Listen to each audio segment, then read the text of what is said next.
para bapak, para ibu, segenap warga yang saya hormati dan yang kami sayangi, kami menyampaikan selamat malam serta memayu-mayu Bagio Bawono Bagaskan. Pertama-tama mari kita memanjatkan rasa puja dan puji syukur kehadirat Allah yang Maha Kuasa yang telah memberikan satu kerohiman kepada kita sekalian bahwa pada malam hari ini kita masih diberikan kesempatan untuk berkumpul bersama-sama di Sanggar Agung Sabtu Minggu di dalam kita memperingati wahyu sujud yang jatuh pada malam Jumat pagi pada malam hari. Adapun turunnya tanggal 27 Januari. Sebagaimana yang telah kita lakukan bersama, mengapa kita selalu memanjatkan rasa puji syukur kepada Yang Maha Kuasa ini adalah salah satu unsur untuk menuju kepada tercapainya misi kerohanian Sabta Dharma diturunkan di muka bumi ini untuk memayu-mayu Bagio Bawono dengan harapan setiap warga yang sudah mengalami syukur ini akan bisa menerima kebahagiaan hidup baik di dunia ini maupun besok di alam abadi. Oleh karena itu, salah satu unsur daripada kebahagiaan adalah kita pandai-pandai mensyukuri segala kerohiman yang telah diberikan oleh Allah bagi kita.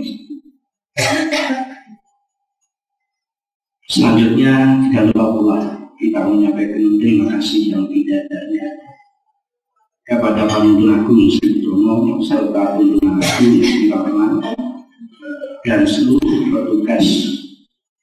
pejuang-pejuang kerohanian Sabta Dharma yang telah dipanggil terlebih dahulu ke hadapan Allah pada ajaran 2006 sudah genap 50 tahun perjalanan ajaran ini digunakan untuk mengevaluasi. Adapun 2006 sampai perjalanan berikutnya ada sudah tahapan pembinaan. Nah ini manakala ada penjelasan baik tentang masalah sujud, simbol pribadi dan sebagainya yang berbeda dengan penjelasan di buku, ini hanya sekedar untuk memudahkan pemahaman para bapak ibu sekalian. Jelas ya, Pak? Kalau tadi sudah dicuplik oleh Bapak Dr. Anies Kapoor, belum biji dari tadi. Simbol pribadi tadi hanya 3 segitiga. Nah, itulah yang selalu oleh para leluhur kita.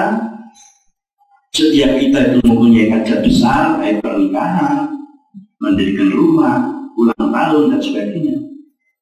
Kita bangsa Nusantara ini tidak melupakan bahwa kita harus mengadakan tumpengan istilahnya. Karena tumpeng ini kalau dipandang dari segala sisi bentuknya ya segitiga semacam itu. Nah, ada pun penjelasannya, kita sekalian ini tidak boleh melupakan asal mula terjadi manusia dari turun Abdullah. Ini sering saya ucapkan yang siji ora dadi, loro ganjil, telu jangkep. Jadi satu tidak jadi, dua malah ganjil namanya, tapi kalau tiga malah jangkep. Ini kalimat yang sering saya gunakan untuk sanggaran-sanggaran di artinya siji ora dadi kuwi, kalau bapak tok yang ada juga tidak jadi, ya Bu. Nah, Bapak Ibu dok juga tidak jadi. Jadinya kita sekalian ini kalau antara Nur Roso, Nur Cahyo, dan Nur Buah setelah menjadi satu, jadilah kita sekalian ini. Betul tadi uraiannya gitu ya. Dari situ saja sudah mengandung skop yang luas. Belum sujud ini. Hanya ingatkan itu saja bahwa asal kita itu dari tentul nengat yang bahasa Jawa yang biasa sering disebut kudu eling sarta manembah marang sing gawe urip yang membuat hidup, yaitu Allah satu-satunya. Betul? Yang kedua, kita sungkem dan menghormat kepada sing urip-urip, yaitu bapa lan buyut, ayah dan ibu serta para leluhur. Yang ketiga, kita sujud kepada yang nguripi, disebut bahasa Jawa bapa angkasa ibu pertiwi, ingkang paring sandang, ingkang paring pangan.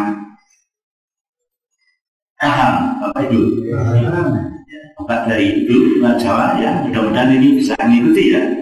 Jadi yang dikandung maksud bahwa dari peringatan ini tadi kita belum sujud, belum melakukan doa tujuh, tapi dengan ingat bahwa kita itu asalnya dari tiga unsur ini, dan itulah sesembahan kita. Niscaya kita hidup itu akan selamat baik di dunia ini maupun di alam. Jadi artinya sehingga itu kita sujud kepada Allah yang Maha Kuasa sesuai dengan agama dan keyakinannya masing-masing. Kalau satu terus sudah jelas ya. Yang kedua, kita sungkem kepada orang tua dan leluhur. Jadi kita sujud itu pamannya, kepalanya ini sampai ngapal, sampai tebel, tapi berani sama orang tuanya.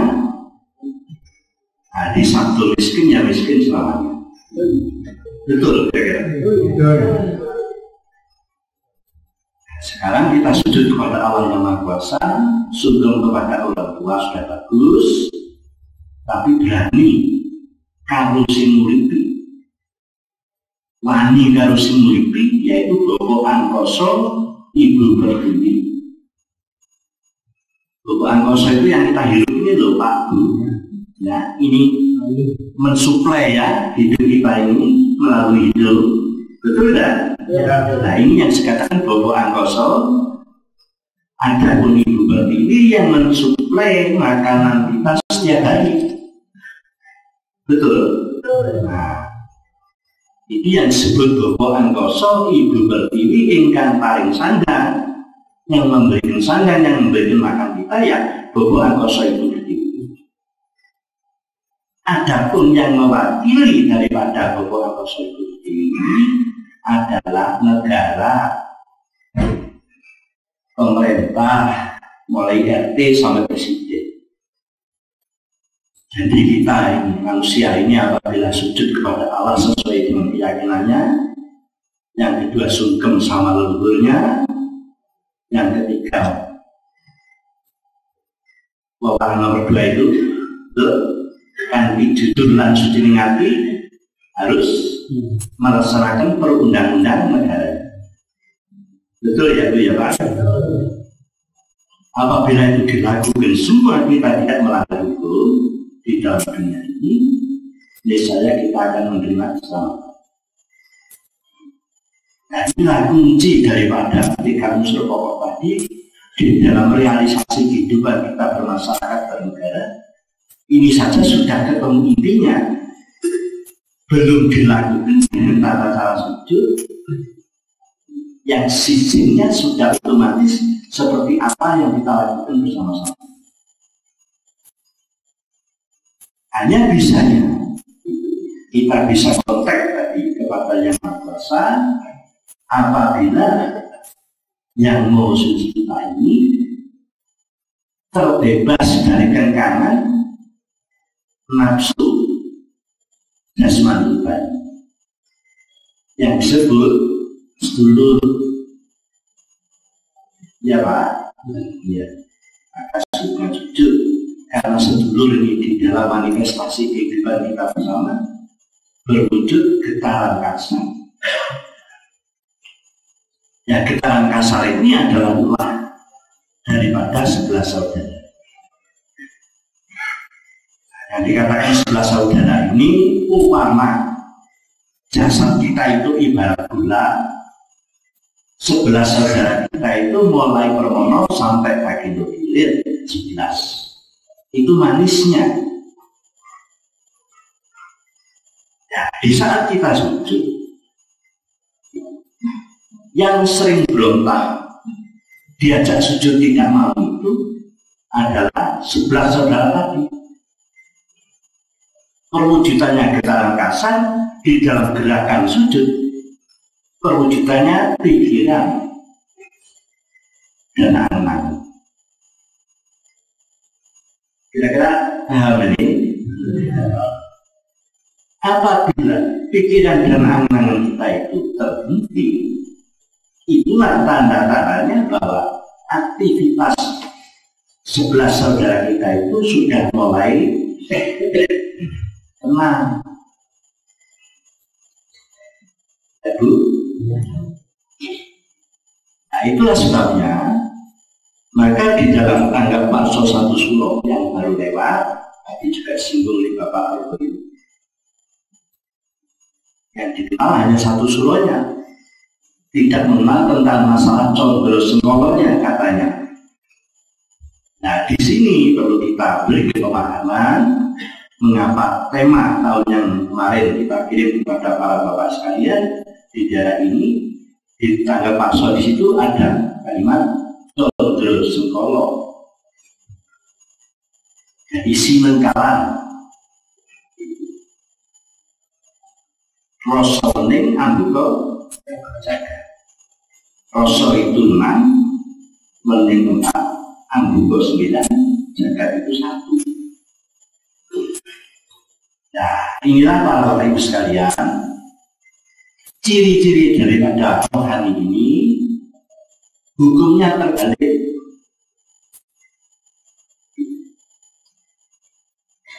Jadi kalau tadi saya rasa ning ambuka jaga, itu tulisannya itu 6491, bacanya 196. Jadi dibalik. Ini sudah menunjukkan perintahnya Allah seperti itu. Kalau ingin jadi Jawa, tadi Jawa yang sini bukan arti loh ya. Itu Jawa itu ngerti. Orang Jawa itu begini. Nah, kue besok yang kejodohan sing Jawa ya lek kan kamu, gitu ya. Sing Jawa kalau wong tuamu, ini bagi yang Jawa. Nah, saya terjemahkan bahasa Indonesia. Jadi kalau kamu sudah beristri, berkeluarga, kamu yang ngerti ya sama orang tua, yang ngerti sama istri. Jadi maksudnya Jawa itu di sini. Nah, dengan demikian Sabda Dharma Diturunkan ini, kita setiap saat mempelajari hukum rohani kita ini harus siap menerima hukum kebalikan itu.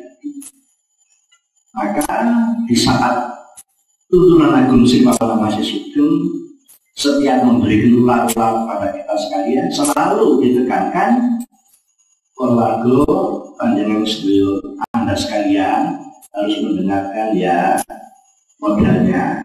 Ya Bu. Yang kedua adalah merasakan. Yang ketiga mengerti. Yang keempat menghayati. Yang kelima mengamalkan. Tujuannya gitu. Barangkali masih ingat ini ya. Nah, jadi yang dimaksudkan kalau kita memberikan penjelasan tentang masalah rohani ini, kewajibannya para warga adalah mendengarkan. Yang kedua merasakan. Tapi kalau mendengarkan terus memikirkan, ini orang gaduh. Karena dengan pikiran itu bertolak belakang. Bu, iya perlu dipahami. Nah, sekali kita ambil contoh saja. Sering ngomong saya ini pada waktu untuk memberikan pemahaman.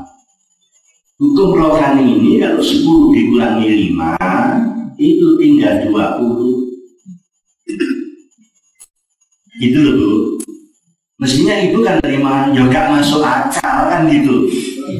Lawang 10 dikurangi 5 kok jadi 20.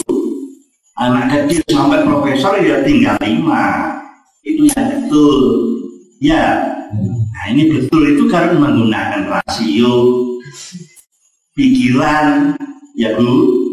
Kalau menggunakan rasa tidak begitu. 10 dikurangi 5 tinggal 20. Tuh, dan rumusnya gampang. Sopo sing seneng pewek mesti uwo. Siapa yang suka memberi mesti tambah. Ini hukumnya rohani loh Bu. Ya Pak.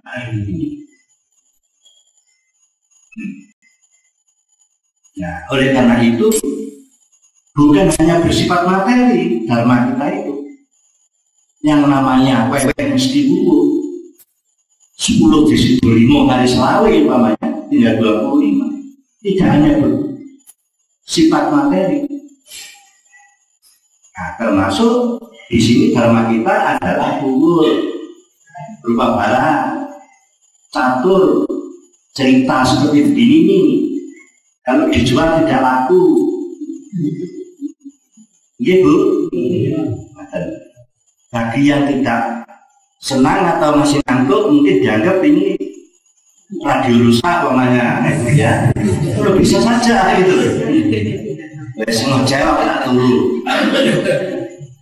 Monggo kalau mau tidur silakan. Ya. Tapi memang asalnya buatnya dulu main sampai tidur ya Bu ya. Jadi bisa tidur ngantuk itu biasa gitu. Saya itu sudah hafal kok.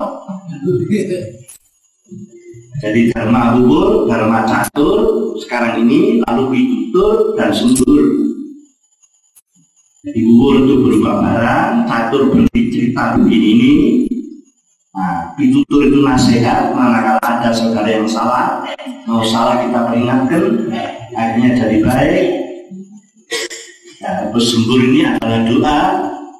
Contohnya, namanya, keluarga minta di semua supaya ibu ini sakit jadi sembuh, itu namanya sembur. Paham ya?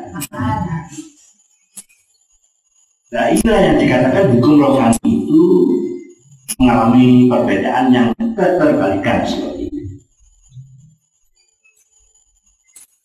Ya, maka harus kita siap untuk menghadapi hukum antara jasmani dan hukum rohani ini. Di antara 11 saudara tadi diuraikan oleh Bapak Soeharto tadi, di antara semua saudara kita itu apabila terbimbing oleh yang mau suci kita, niscaya mempunyai nafsu yang luhur. Betul nafsu tapi luhur. Begitu Pak ya. Jadi LLS dulu kuwi yo apike. Sapi-api dulu yo ono elek. Pasti terjadi plus minus. Ya.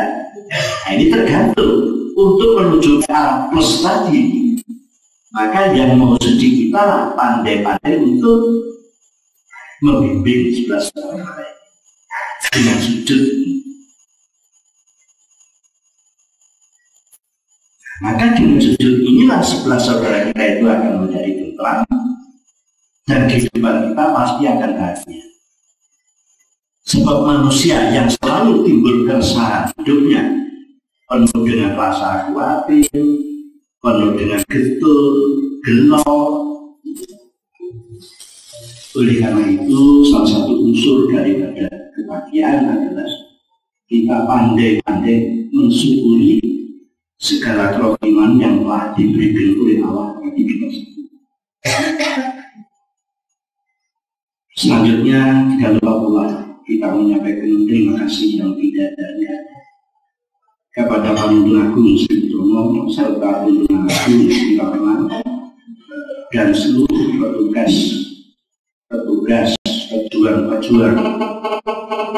kerohanian sahabat dharma yang telah dipanggil terlebih dahulu ke hadapan Allah yang Maha Kuasa. Kita sebagai generasi yang melanjutkan perjuangan beliau selalu menyatakan terima kasih yang tak terhingga.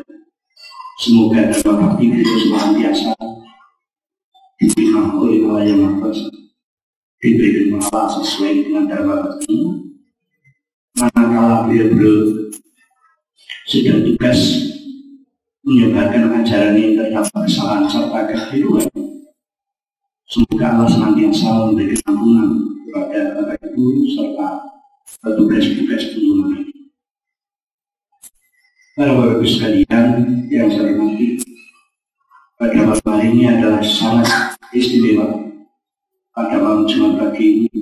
Jadi yang hadir tidak hanya warga yang kita undang, tapi seluruh Indonesia kebetulan akan melaksanakan tugas zuhur sujud undang ini nanti diawali dengan malam Jumat pagi. Jadi ini hasilnya serbaguna. Oleh karena itu pelan-pelan kita sambil nanti melanjutkan misi kita pengajian itu, dan tadi sudah banyak pembekalan petunjuk, saran dan pemahaman tentang masalah ajaran, walaupun hanya dicuplik-cuplik, tetapi sudah cukup luas sehingga kami sendiri mungkin juga kehabisan modal apa yang akan kami sampaikan pada para Bapak sekalian. Namun kita coba saja, barangkali di sela-selanya itu masih perlu ada tambahan, sebab apa? Ilmu ketuhanan ini sebenarnya biasa terbatas. Oleh karena itu kita sekalian selalu mengatakan bahwa di Sata Dharma ini tidak ada guru dan murid, yang ada hanya masyarakat dulu. Ilmu ketuhanan ini saya kira kita sujud dan mendalami ajaran sampai mati kira-kira belum dapat ijazah. Nah, oleh karena itu janganlah tergesa-gesa kita sekalian merasa bisa di Sata Dharma.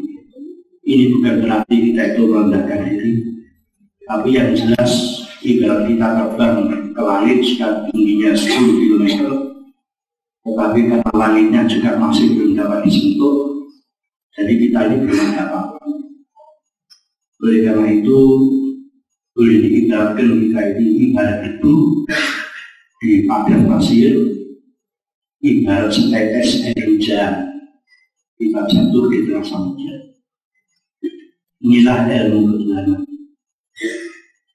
Nah, ilmu ketuhanan ini perlu dipahami oleh segenap para waktu, bahwa ilmu yang bersifat jasmani itu namanya ilmu juga. Nah, ini istilahnya ilmu itu mengambil kalimat daripada angel yang belum ketemu. Ini namanya ilmu. Tapi kalau sudah ketemu, itu biasanya apa? Contoh, namanya kita semua ini bisa membongkar mobil, makin lama makin apa? Jadi gampang kalau sudah itu. Nah, sekarang kebalikannya, kalau bidang rohani, justru akhirnya itu kalau sudah ketemu. Jadi ilmu kebalikan rohani dan jasmani, kita harus selalu siap untuk menerima perbedaan yang selalu bersinggungan. Jadi contoh di dalam ilmu kejasmanian ini, jadi gampang kalau sudah ketemu. Jadi ilmunya itu angel yang belum ketemu, sukar kalau belum ketemu. Tetapi kalau ilmu kerohanian dan kejiwaan ini justru angelnya kalau sudah ketemu. Jadi contoh yang kami lakukan sepanjang hari ini, intinya sujud itu saja, saya lebih bodoh daripada warga yang kemarin hari sujud.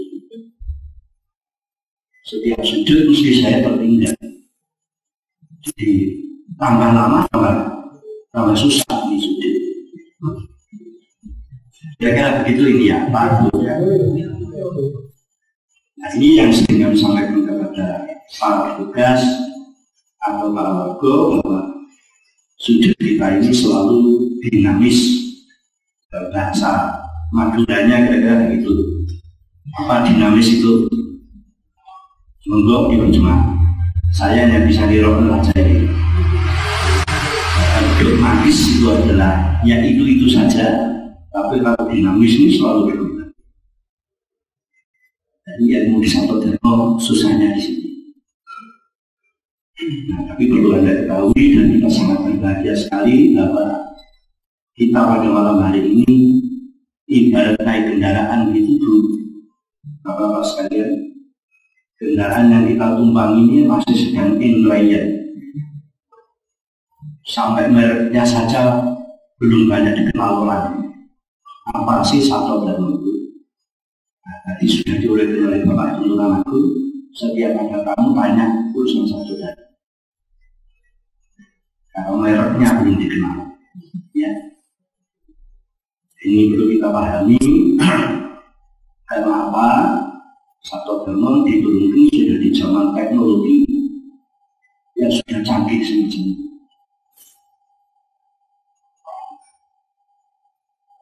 Jadi baru besok tanggal 27 usia kendaraan kita ini masih 60 tahun.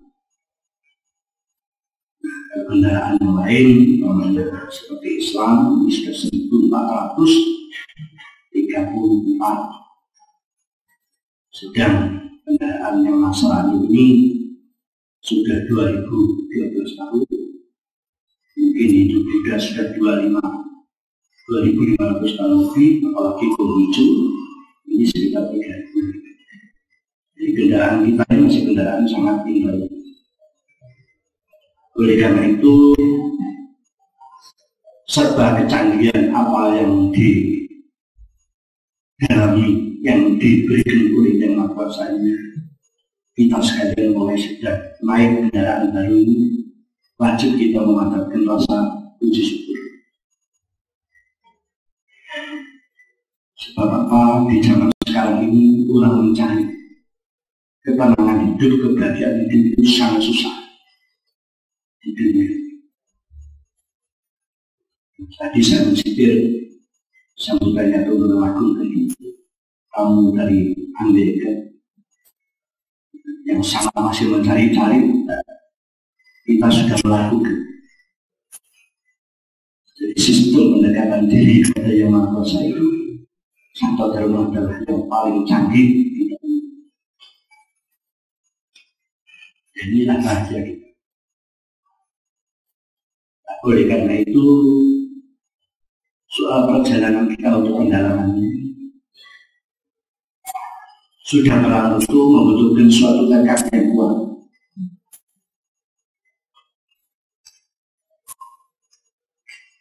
Artinya seperti penggalian kita meninggalkan keluarga, marina malam, dan biaya sana sini.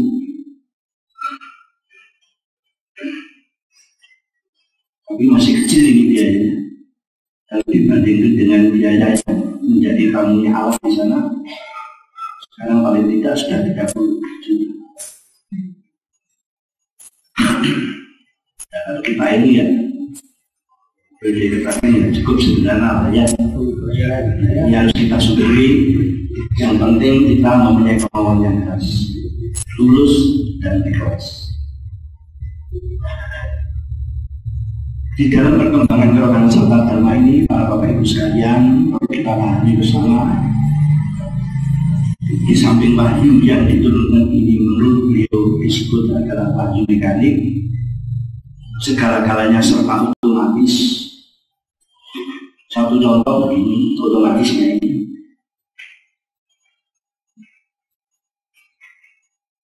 Setiap warga gerakan Sabta Dharma mulai belajar sujud, bagi yang punya ilmu, apapun ilmu yang didapat daripada sebelum Sabta Dharma ini yang berkaitan tentang masalah kemujizatan, ajijaya kawijayan, ajijaya pengasihan, dan selanjutnya yang bersifat sakti itu harus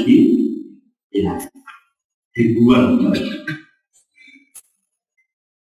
Nah, karena apa? Karena kita sudah dipersiapkan penggantinya lebih canggih daripada apa yang kita capai sebelum ketemu ajaran ini.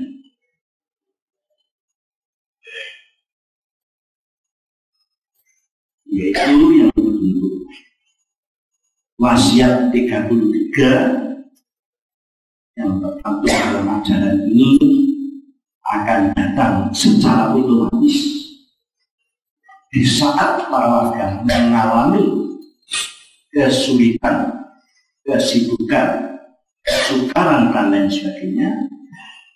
Di antara satu wasiat 33 itu akan turun secara otomatis dan akan menolong segenap orang.